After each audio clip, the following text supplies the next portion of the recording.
Gets it to James. LeBron takes it to the rim and finishes with the left, and he's fouled. The legend of LeBron continues. He moves past his idol, MJ, for fourth on the all-time scoring list. You know what you're listening to? Is that a trick question? It's the I Still Love This Game podcast with your host, Matthew Damian. He's an idiot. Don't listen to this. He's an idiot.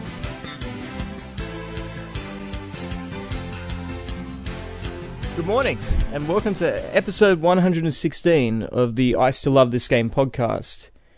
Now, I gave myself a bit of a week off. Last week was kind of chaotic. You know, I had Ben Wallace on the show. That was cool. I was able to upload that. But it's been about a week since I've covered contemporary NBA issues. And obviously, there are quite a few topics that have happened in that last week. We've got the Houston Rockets versus the Boston Celtics. We've got the Golden State Warriors up against the 76ers. We've got all those games. We got, obviously, what happened in terms of the Chicago Bulls and the Atlanta Hawks. Whoever thought that would have been a topic, right? But 4 overtimes, you know, that should be a topic by itself. That game should be a recap by itself, and it would go long enough because it was like 2 games. But where I'm going to begin, and hopefully this is the last time I talk about him and the Lakers this year, is LeBron James. Now, a very significant moment happened in last night's game, and that was, of course, LeBron passing Jordan on the all-time scoring list. And I remember reading in a book, I think it was Karl Malone talking about it, and he was saying that the moment that he passed Wilt Chamberlain in scoring, that meant a lot more to him than potentially passing Kareem Abdul-Jabbar. And the same applies here when somebody passes Michael Jordan in scoring, all-time scoring. That's a bigger moment than when you pass Kobe Bryant. It's a bigger moment than when you pass Karl Malone or Kareem. Because Michael Jordan is right there with Wilt Chamberlain as the greatest scorers that we've ever seen play in the game of basketball. So this is a special moment. And a lot of people might be expecting me to come on and to rip the accomplishment. No, not at all. This was significant. And LeBron, for everything that I've said about him, there's no denying that he is one of the top 10 players in NBA history. Now, people might scoff at that and say he should be in the top 3, top 4 discussion. And I don't get too upset if people put him in the top 4 or top 3. It's when you put him ahead of guys like Jordan.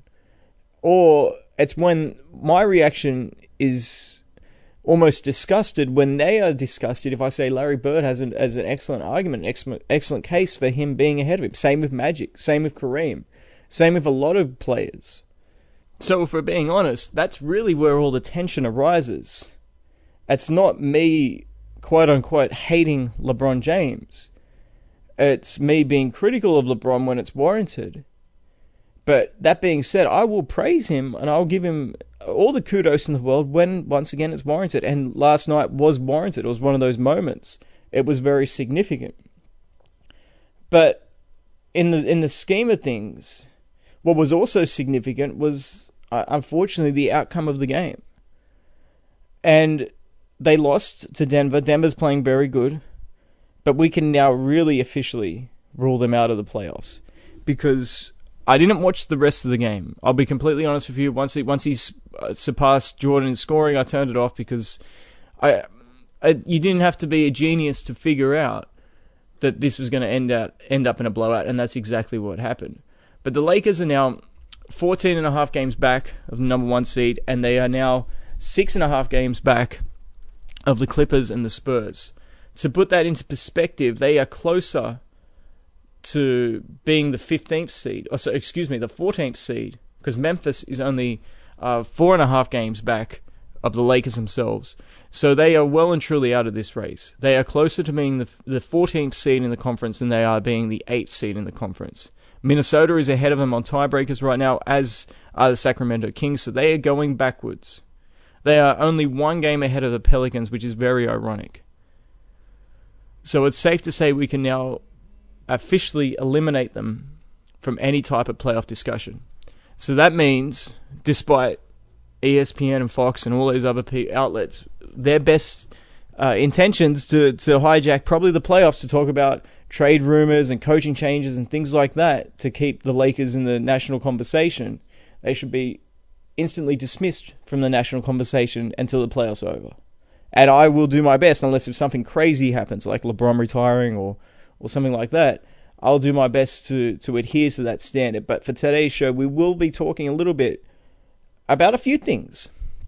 And the first thing that came to my mind when LeBron passed Jordan is now the top four scorers of all in NBA history. They are Los Angeles Lakers. They have played for the Lakers. Of course, Karl Malone played his final season for the Lakers. He will always be remembered as a member of the Utah Jazz. Let's not kid ourselves. But Kareem Abdul-Jabbar, half of his career was with the Lakers. He is more synonymous with the Lakers than he is the Milwaukee Bucks. Wilt Chamberlain, even though his best years were in Philadelphia and San Francisco, he will be probably remembered as being a member of the Los Angeles Lakers. And, of course, being on the team that set the record for the most wins in a season. And they also set a record for most consecutive wins in a season. That record still stands to this very day. And that is 33 games. And the other member of that group, of course, is Kobe Bryant. And he may be the greatest Laker of all time. I personally would go with Magic Johnson. But if someone says that they feel that Kobe Bryant is better, or is a better Laker of all time, I'm not going to dispute that. Anyone else, I will dispute, whether it's Kareem or Shaq or anybody else. But Kobe is the only guy that I will not dispute. And now the fourth member of that is LeBron James, and of course, he's a Los Angeles Laker. But that got me thinking a little bit deeper. Who's next on the list? And the next guy on the list is Kobe Bryant. Now, we have seen boos. We have seen chants. We heard a chant in the game against the Clippers that we want Kobe. We want Kobe. One of the great chants I have heard in a while. Probably right up there with the Indiana Pacers chant saying that, it's a Tatum, LeBron's going to trade you, and JaVale McGee, you're not worth trading. And it really got in their heads. So, what's going to be the reaction if LeBron James passes Kobe Bryant? Think about that for a minute. Because you've got to take into account the entire context. The Kobe and LeBron, it was almost a blood rivalry in the late 2000s, heading into the 2010 decade. And, man, that was a fierce rivalry. It still goes on to this day. And I firmly believe that Kobe has been shafted royally by the national media and the national conversation. I'll get to that in a minute. I want to stick on topic here and continue to talk about the context relating to Kobe and LeBron. Kobe won 5 titles. LeBron has won 3.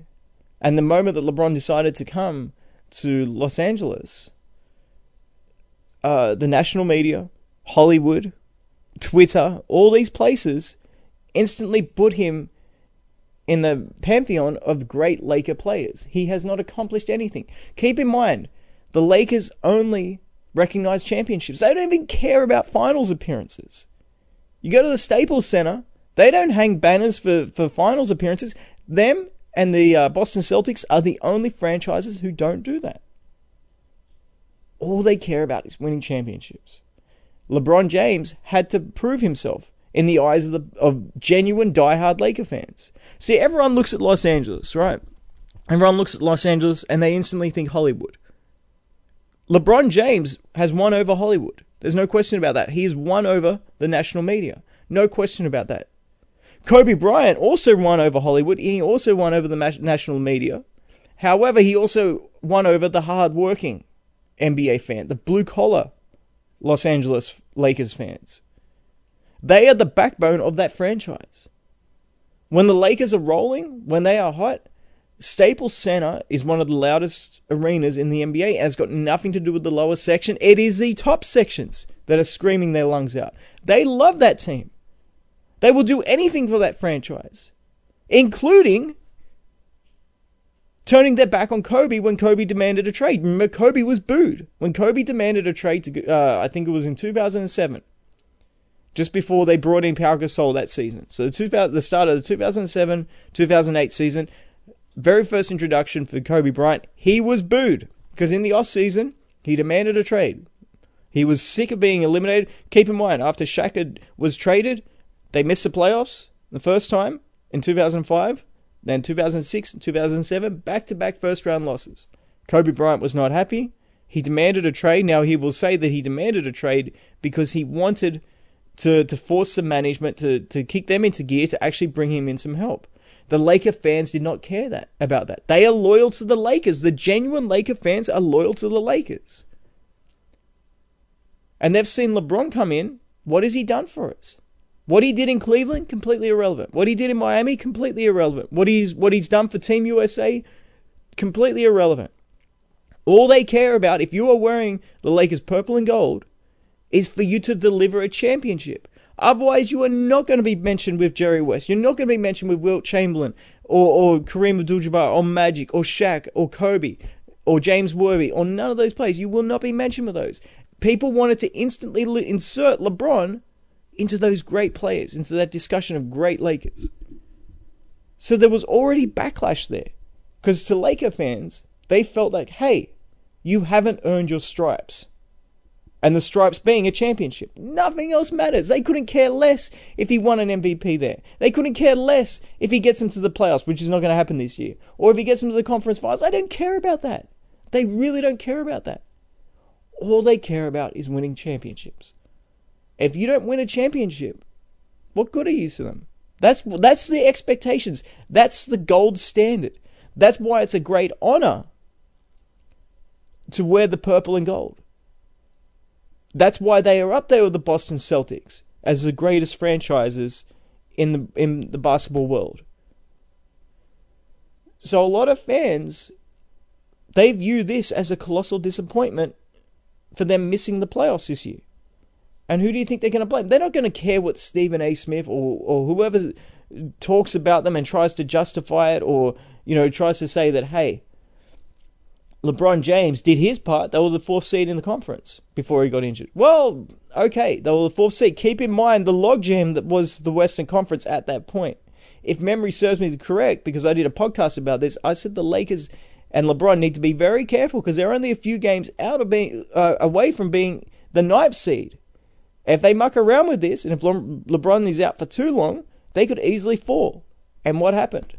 Now, of course, I also thought it was a bit of a conspiracy theory, and I thought that he was doing this as an MVP ploy. That backfired because James Harden went absolutely ballistic, and in my mind, he should be a unanimous MVP at this point, considering what he has done. Anyway, that's another topic. The point that I'm making is, there is no excuse. And to Laker fans, they do not want to hear this. They don't want to hear any excuses. They didn't hear any excuses from Kobe or from Shaq. They didn't give those guys excuses. They murdered those guys. Shaq was murdered well, it wasn't murder, but he was killed in the media for not taking basketball seriously because he was doing the rap albums and he was doing the movies and all that, and they were still seeing massive flaws in his game. Kobe Bryant was being murdered for not being unselfish enough, even though he was playing with Smoosh Parker and Chris Mim and Kwame Brown. True story, by the way. Look it up. Magic Johnson got his team to the NBA. They have won NBA championships under Magic Johnson, as being the MVP twice. They'd won 2 titles. He screwed up in the 84 finals. All of a sudden, he became Tragic Johnson. Not just Magic Johnson, but Tragic Johnson. Think about that for a second. He had already won and he was still being, eviscerated by the media. So there's no excuses here. And a lot of people, a lot of fans, they recognize that this was a rebuilding process. Not this season, but after Kobe retired, it was a rebuilding process. And they were going in the right direction. They had a great young coach, Luke Walton, he will be fired. I'll be shocked if he is not fired. But he will be fired now because of this. They had a great young coach in him.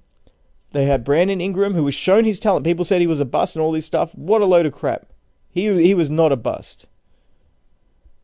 Lonzo Ball, he's shown his worth on the defensive end. He needs to complete his game on the offensive end, which is doable. I'm starting to come around on Lonzo Ball now, because he does have a great feel for the game in terms of understanding how to get the ball in the right spots.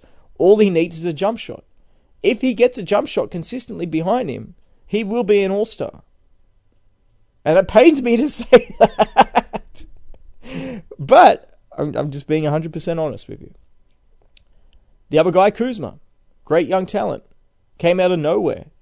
But the dude is probably closer to being an all-star than anyone else on this team, apart from LeBron, of course.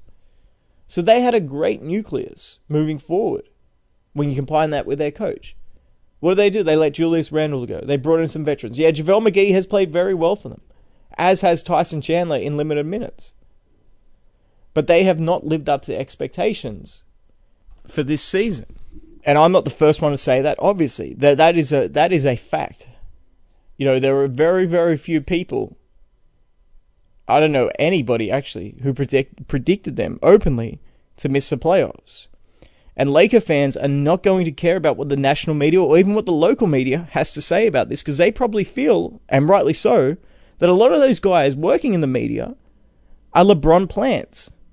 Think about what Kevin Durant said about the toxic environment and all the reporters basically fanboying or fangirling LeBron James. It's never his fault, right?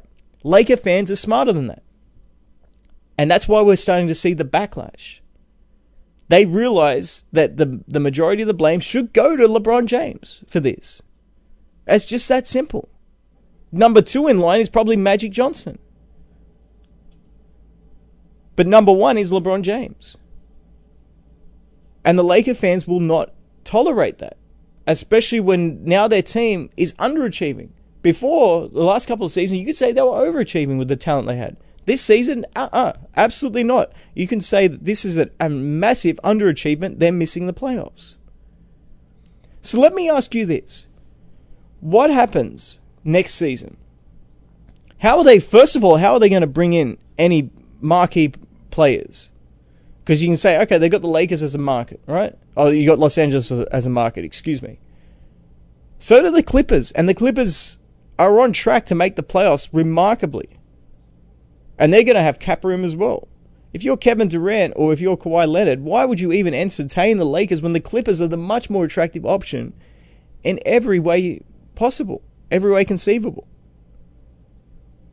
Is it just to wear the Laker colors? But if you're wearing the Laker colors, you have to accept, and this is what Kevin Durant said as well, you have to accept that you are going to take all the blame if it is unsuccessful, and all the credit will go to LeBron, regardless of the actual circumstances.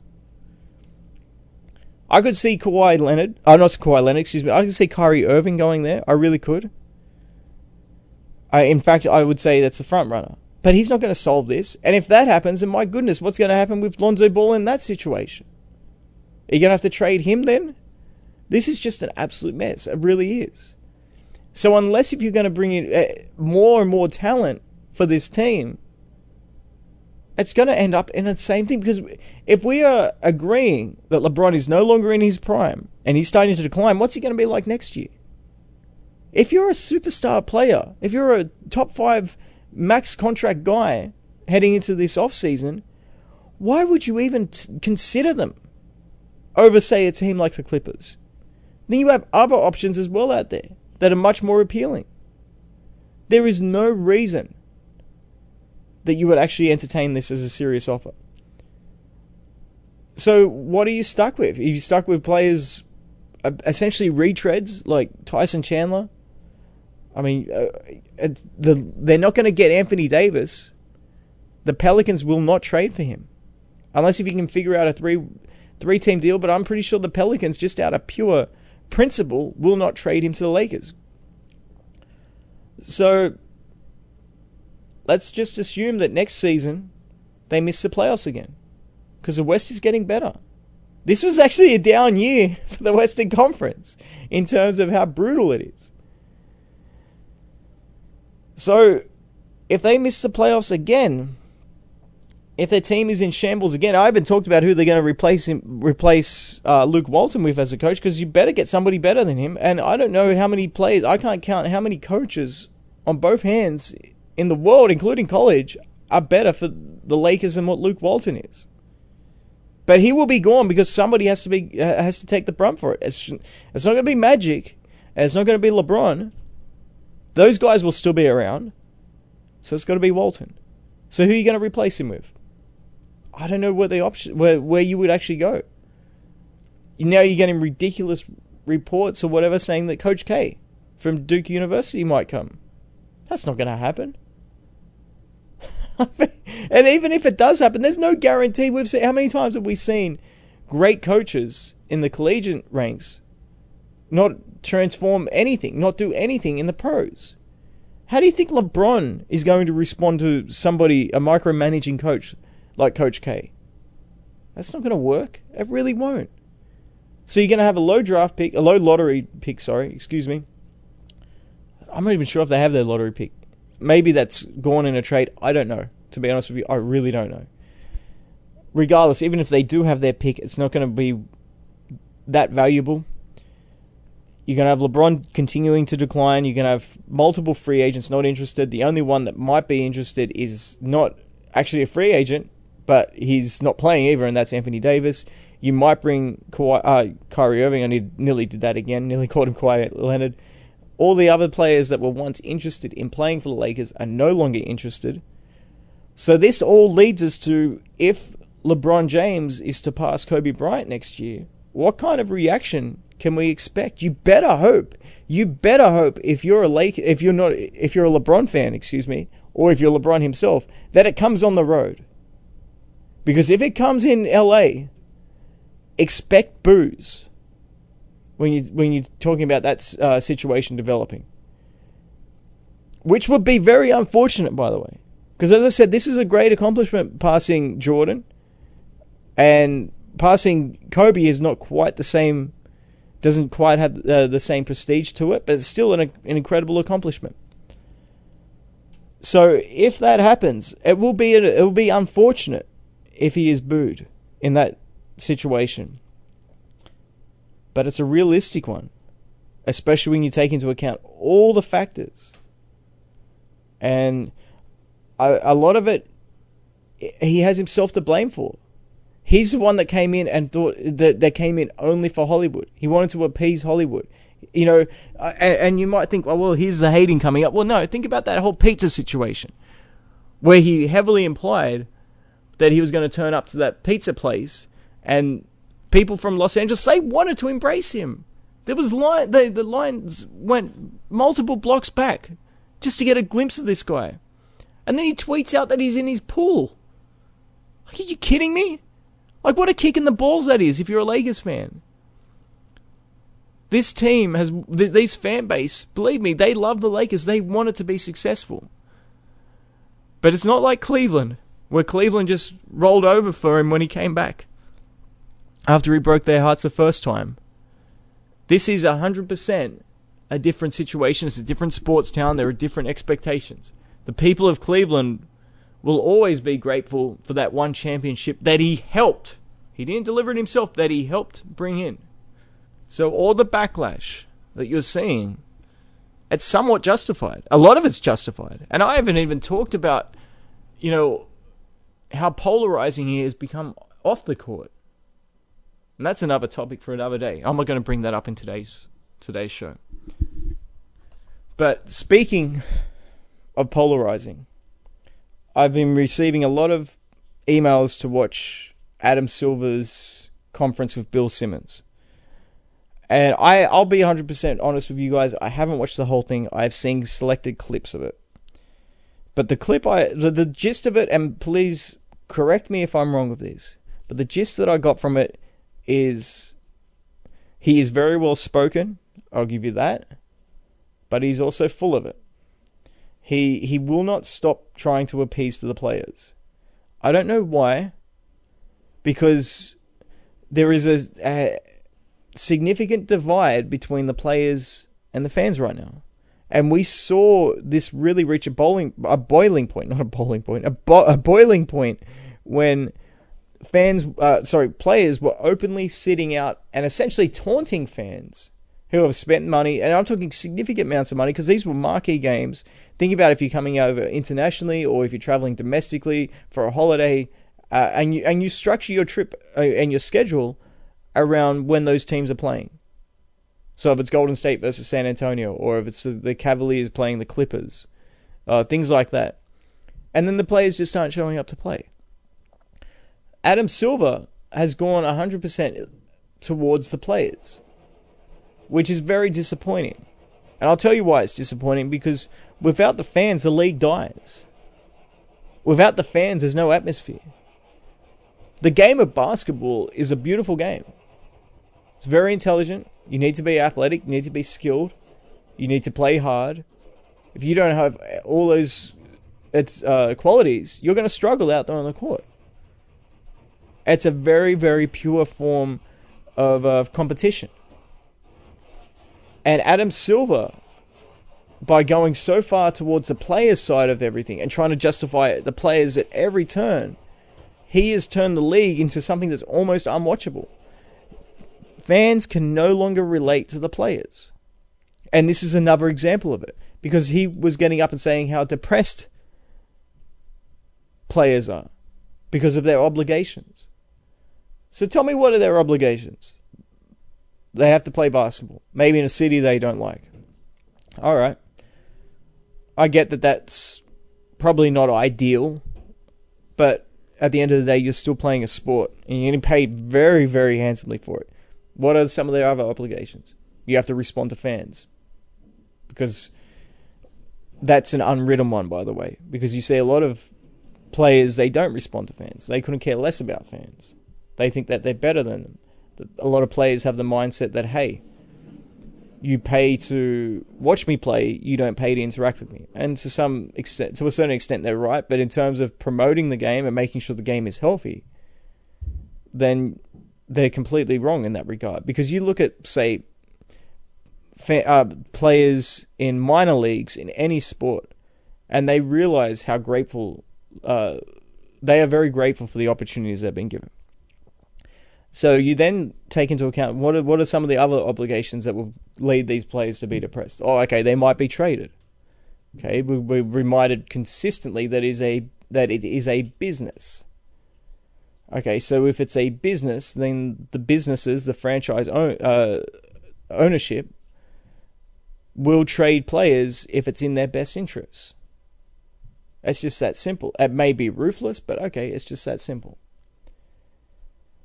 But because we are constantly reminded that, hey, it's a business, fans now have the mindset that, hey, it's a business transaction between me and the players and the teams. And if they're not going to show up, or if they're not going to perform, then I'm going to let them hear it. There is very little relating between the players and the fans now. So getting back to what Adam Silver was saying about how players are depressed, why should the average fan really care about that?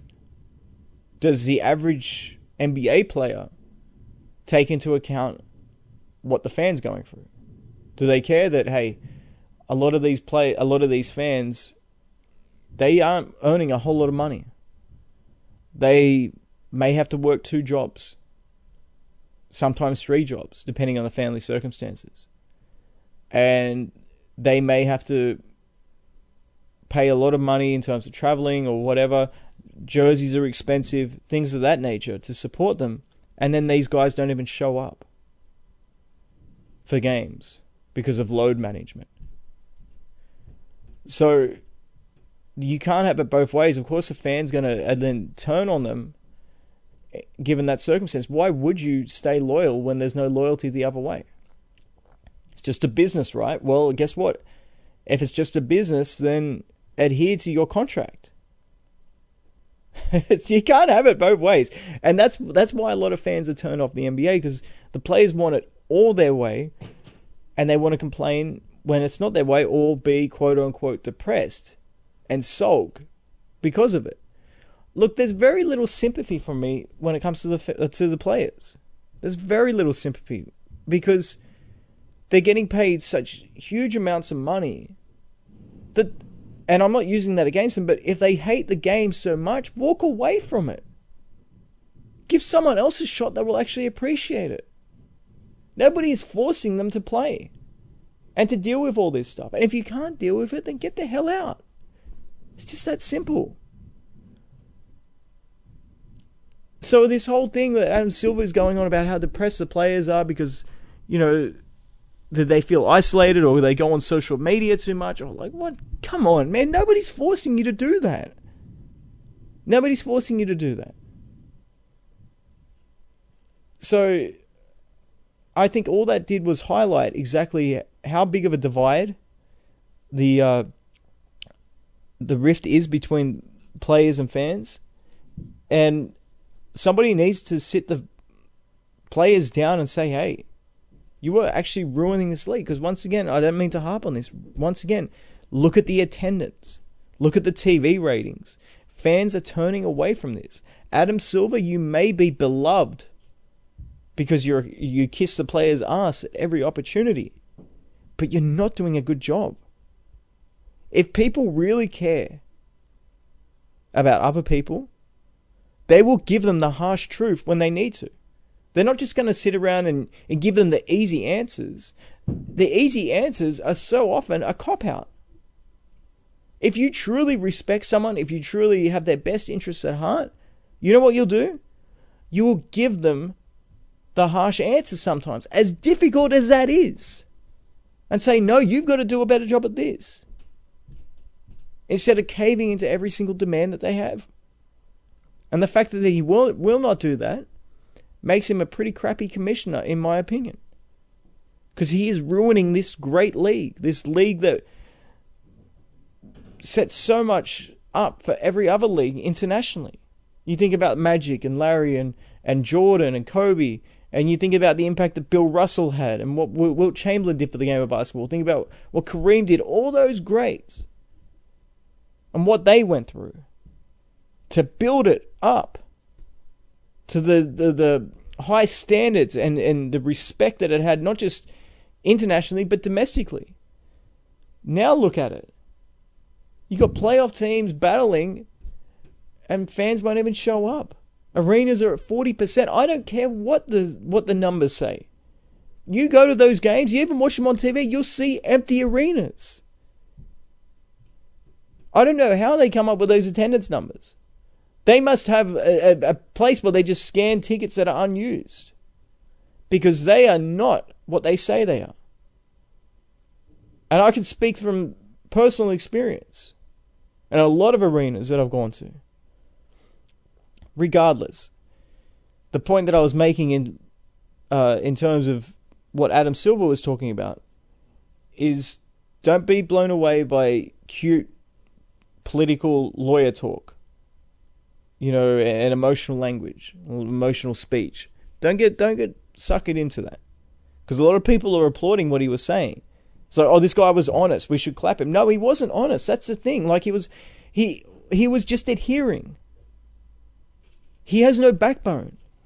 If he was honest, he would recognize that there's a severe disconnect between the fans and the players. And because of that, the fans aren't showing up and they're becoming very despondent or angry towards the players. And a lot of times, yes, they do share their opinions on social media towards the players. And the players look at that and then they become sulky because, God damn it, they're the only ones that will actually tell the players to their face what they are doing wrong. Because the commissioner sure as hell is not. So that's what I thought about what I saw, and that's why I didn't watch the whole thing. Because I was just getting bored and I was just getting irritated with it. The clips that I saw, that was just another PR stunt. And if you're dumb enough to fall into it, then I feel sorry for you. But just look at the actual actions, and you look at the circumstances associated with. Do you really think it's a fair thing that this league now wants you to feel sympathy towards players that are earning hundreds of millions of dollars because they have to answer a few questions that they might find annoying? Meanwhile, they have zero cares about the players not showing up and fans getting shafted out of thousands of dollars and the experience. They don't care about that. Oh, the players have got to rest. Well, tell them in advance or offer them refunds, not just for the game, but if they actually book tickets and hotels, flight tickets and things of that nature, and hotels and all that.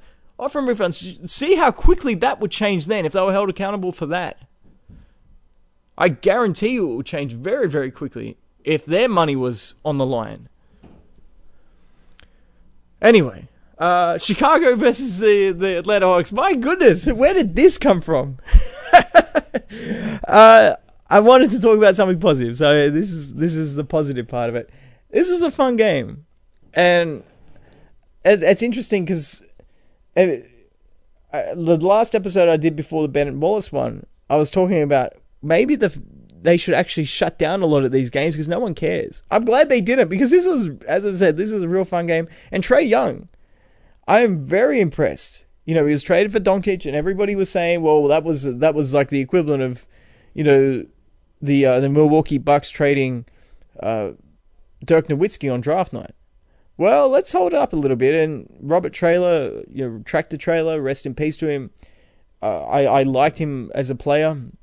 He wasn't a great player, obviously, in the NBA, but he was a great player to make the NBA. Great college player, too, by the way. So, I'm not trying to disrespect him, but that was one of the most lopsided trades in NBA history. And people were far too quick to say that Doncic and Trae Young was similar. The only similarities, in my opinion, by the way, is the fact that Doncic and Nowitzki are both European. That's the only similarity. It's the only similarity. Because Trae Young, look, if he continues the way that he's playing in the last month, next season he should be an all-star. And this may be a great rivalry going forward between the two of them. I would love to see that happen. That would really reignite a random sort of rivalry. When I say reignite, that's completely false, because the Mavericks and Hawks never had a rivalry, but that would start something special. And I would tune in every time if that actually happens between those teams. But the Chicago Bulls, they're playing hard as well, and 4 overtimes. So they've gotten, if you're looking at it from the standpoint of tanking, neither team really had a whole lot to play for. And yet they both really wanted to win. And I love that. I wish that more teams did that, damn it. I really wish there was more of that competition, because competition is why we tune in. It's why we watch it. It's why we buy league passes. It's why we talk about it. I'm so glad that happened, because under any other circumstances, there's no way in hell I'd be talking about that game. And I really appreciate that. Another game that happened last night, obviously the Bulls and Hawks didn't happen last night, that was earlier in the week. But another game that happened last night was the Pistons and the Timberwolves. And we are seeing Detroit start to emerge a little bit here, and I would be surprised if they don't actually claim the 6th seed. And this is a talented team. I like what I'm seeing out of them. I like the depth that they have up front, but also the versatility. You'll see Blake Griffin bring the ball up and essentially play point guard after he initiates the offense. And that's really good coaching, because what that does is it opens up Drummond on the block. The big question mark when Blake Griffin came in after he was traded the middle of last season was, how can he play alongside Andre Drummond? And that's one way to handle it. He's very talented. His focus isn't always there, which is obvious. I don't think he'll ever be the best player on a championship team. He might not be the second best player ever when you think back to those Clipper teams. But he is incredibly talented, incredibly versatile. But the most important game of the past week was clearly Boston versus Golden State. And we finally started to see this Celtics team come together a little bit. And I've had a lot of questions for Kyrie Irving. I've criticized Kyrie Irving a lot. But he's starting to emerge as a leader at just the right time. And I like what I'm seeing. I like the intensity. This looked like exactly how I expected Boston to play heading into this season. And I'm surprised it took them this long. But they have survived, they have survived the adversity of underachieving. And heading into the playoffs, if they're the 4th seed, if they're the 5th seed, or even if they're the 3rd seed, they will be a handful for any team, and not just in the Western Conference. If they are not just the Eastern Conference. If they are somehow able to make their way to the NBA Finals, well, we just saw what they did to Golden State. And yes, I know Golden State was without Klay Thompson. I know, I watched the game, I'm aware. But I don't think Klay Thompson is changing the outcome of that game. That was a thorough thrashing. And quite honestly, Klay Thompson, if he's coming back now, I'm not sure if you're going to get Klay Thompson at 100% or you're going to get him at 60%. And I am not talking about his health. I'm still talking about, as DeMarcus Cousins gets shots, it's going to be Klay Thompson that's going to miss out on shots. It's just that simple, because you're not going to take shots away from Kevin Durant. You're not going to take shots away from Steph Curry. DeMarcus Cousins needs shots to be effective. He's not a role player. So his shots need to come from somewhere. It's going to be Klay Thompson. So if Klay Thompson was playing, that reduces the effectiveness of DeMarcus Cousins. And you can't tell me it's not a coincidence that all of a sudden Andrew Bogut was signed by the Golden State Warriors. So we may actually see a situation where DeMarcus Cousins will be coming off the bench and Bogut starts, so Klay Thompson becomes the man who gets a lot of those shots. So his game is not impacted. And then DeMarcus Cousins will just be a super weapon off the bench, along with Andre Iguodala. That would be interesting, because that bench then, man, that's one hell of a bench if that's the game plan. But but speaking of game plans, what great intensity by the Boston Celtics on the road, and this was coming off a disappointing effort up against the Houston Rockets, who they are emerging themselves too. Let me just pull up the season standings for a second, and they are third. They tied with Oklahoma, who was struggling a bit with their brutal the brutal schedule in this part of the season, and Houston has climbed all the way up to third. They will not get to Denver or Golden State because they're 5 back at Golden State, 4 back at Denver. Denver is playing very good. But we could see that rematch between Golden State and Houston in the conference finals. And look, quite honestly, the way the standings are right now, we could also see a rematch of Oklahoma versus Utah in the first round too, because Utah is emerging. Portland's playing very good. My goodness, the top 6 seeds in the West could all win the title this year. Golden State, Denver. I mean, Denver might be the weakest link out of all of them. They're number 2, and they're 1 game back of Golden State. But then you got Houston, Oklahoma, Portland, and Utah. Utah is playing so well right now. It's incredible. This team is scary, man. Especially the way that Donovan Mitchell is playing. And we saw what they were capable of last year, and they have actually gotten better. They went down. They weren't they didn't come out of the gate as quickly as I expected this season, but they've turned the corner.